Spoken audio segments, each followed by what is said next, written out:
एक जमाने में एक किसान था जिसका नाम आइवैन था और उसकी बीवी का नाम मेरी था। वो दोनों अपने छोटे से घर में रहते थे। उनकी जिंदगी खुशियों से भरी हुई थी, मगर उनके दिलों में एक अधूरी ख्वाहिश थी। वो चाहते थे कि उनके घर में भी एक छोटा सा बच्चा हो जो उनकी जिंदगी को रंगीन बना दे। अक्सर शाम को जब वो अपने पड़ोसियों के बच्चों की खेलने की आवाजें सुनते तो बाहर आ जाते थे। वो एक दूसरे की आंखों में झांकते और सोचते थे कि अगर उनके पास भी एक छोटा सा बच्चा होता तो कितना अच्छा होता। एक सर्दियों की रात बर्फबारी इस कदर हुई कि लोगों के घुटनों तक आ पहुंची। जब बर्फबारी थमी तो बच्चे खुशी से खेलने के लिए गलियों में निकल आए, जबकि दूसरी तरफ आइवैन और उसकी बीवी अपनी खिड़की में बैठे उन्हें देख रहे थे। कुछ लम्हों बाद वो खुद भी बाहर आ गए। बच्चे बर्फ से स्नो वुमन बनाने में मसरूफ थे। क्यों ना हम भी स्नो वुमन बनाएं? नहीं, हमें स्नो चाइल्ड बनाना चाहिए। तो चलो फिर शुरू करते हैं।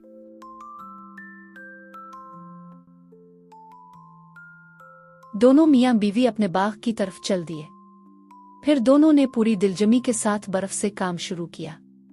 पहले उन्होंने एक छोटा सा जिस्म तैयार किया, फिर 2 नाजुक हाथ और 2 नन्हे नन्हे पांव तराशे।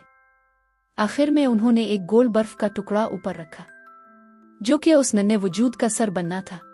फिर उन्होंने इसके होंठ, नाक और आंखें बनाई। जैसे ही वो इस बर्फ के मुजस्समे को पीछे से मुकम्मल शक्ल देने ही वाले थे कि अचानक इसमें से एक नन्ही सी बच्ची बाहर आ गई। ये देखते ही दोनों मियां बीवी हैरान रह गए। इसका नाम मैं रखूंगी स्नोफ्लेक।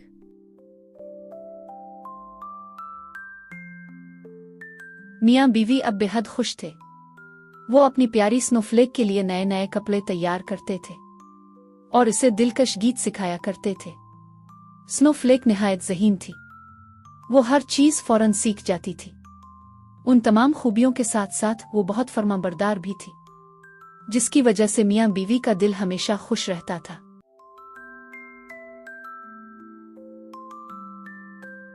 आखिरकार सर्दियां रुखसत हो गईं और बाहर का दिलकश मौसम आ गया। जमीन पर हरियाली छा गई और हर सौ नर्म घास उगने लगी। फख्ताएं अपनी सुरीली आवाज में गीत गाने लगे और गांव की बच्चियां खुशी से झूम झूम कर नाचने और गाने में मगन हो गईं।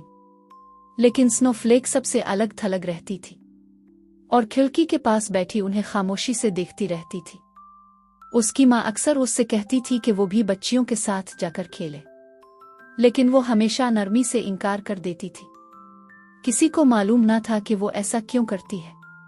दरख्तों में फूलों की बहार थी, बुलबुल दरख्तों पर नगमे सुना रही थी और दुनिया खुशियों से भरपूर थी। लेकिन स्नोफ्लेक इतनी ही उदास होती गई। जहां साए गहरे होते थे स्नोफ्लेक वहां खुश होती थी। इसकी वाहिद खुशी ये थी कि वो सब्ज बेद के दरख्तों के बीच किसी चमकते हुए चश्मे के किनारे बैठी रहे। सिर्फ सुबह के वक्त और शाम के धुंधलके में वो खुश दिखाई देती थी।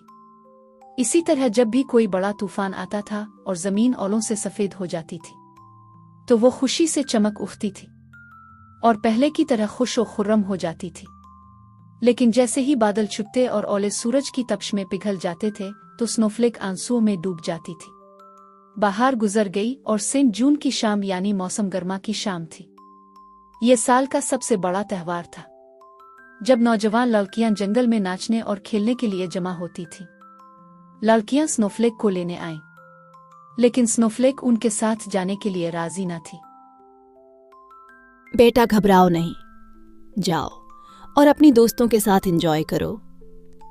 बच्चों, मेरी स्नोफ्लेक का ख्याल रखना, ये मेरी आंख का तारा है। लड़कियां स्नोफ्लेक को लेकर जंगल की तरफ निकल गईं। स्नोफ्लेक भी उनके साथ बहुत खुश दिखाई दे रही थी।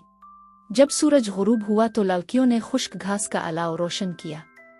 वो सब एक कतार में खड़ी हो गईं और बारी बारी आग के ऊपर से छलांग लगाते हुए गाने गाने लगे। लड़कियों ने स्नोफ्लेक को भी अपने साथ आने की दावत दी। जब वो अपनी सहेलियों के साथ दौड़ती हुई आग के करीब पहुंची तो वो पिघल गई। सिर्फ एक नर्म धुंध ऊपर की जानिब उड़ती हुई दिखाई दी और यही उसकी आखिरी निशानी थी।